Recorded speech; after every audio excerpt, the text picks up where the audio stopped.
ጥያቄ ያለኝ ጥያቄ ለአፍሮቢት አዶናይን ስትመርጡ በምን መስፈርት የመረጣችሁት የሚል ጥያቄ ነው። ምክንያቱም የቲክቶክ አዋርድ ስለሆነ ያው ሁላችንም የአደባባይ ሚስጥር አይደለም የሚፎካከሩ ሁለት ሰዎች አሉና ምናልባት እሱ ነገር ላይ ተጽዕኖ ያመጣማ ያሉ ናቸው አዶናይን መምረጣችሁ።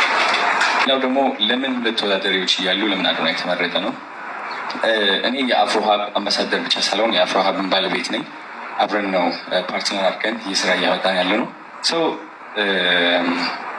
አይ ቲንክ መልሴ ነው አጭር ነው ብዬ አስባለሁኝ። እናም ሌላው ጥያቄ ነበረ መሰለኝ የስግጥፍ ኒውስ ቱር በጣም ሲምፕል ነው። ኮንፊደንስ ነው፣ በራስ መተማመን ነው፣ ክሪኤቲቪቲ ነው፣ ኢንተርናሽናል ደረጃ ማሰብን ነው። ቬሪ ሲምፕል። አዲስ አበባ የተለያዩ ከተሞች እመጣለሁ፣ ቀውጤ እናደርገዋለን። በእርግጠኝነት እቺ አገር እነዚህ ወጣቶች ኢንተርናሽናል ይሆናሉ፣ በአፍሪካ ደረጃ ይታወቃሉ።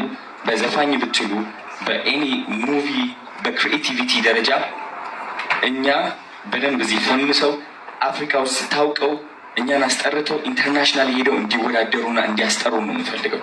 ጀመር ነው እንግዲህ የአዶናይ የተመረጠበት ዋነኛ ዓላማ እንደገለጸው እንዳለው ሆኖ ሶሻል ሪስፖንሲቢሊቲ ቅድም ሲገልጸው የነበረው ማህበራዊ ኃላፊነት አንድ ድርጅት ከማትረፍ በተጨማሪ ለዜጎች የስራ እድል ከመፍጠር በተጨማሪ ምንድን ነው የሚሰራው የሚለውም ዜጋ ከዚህ በኋላ ይሄ አንድ የዛሬ ፕሬስ ሪሊዝ ብቻ አይሆንም። ኦፊሻሊ ሶሻል ሚዲያዎቻችን ላይ ታይሆናላችሁ። በተለያዩ ኢቨንቶች ማስጀመሪያዎች በተደጋጋሚ የምንገናኝ ነው የሚሆነው። ሰው የእኛ ሴት የእኛ ተልዕኮ ማየት ትችላላችሁ።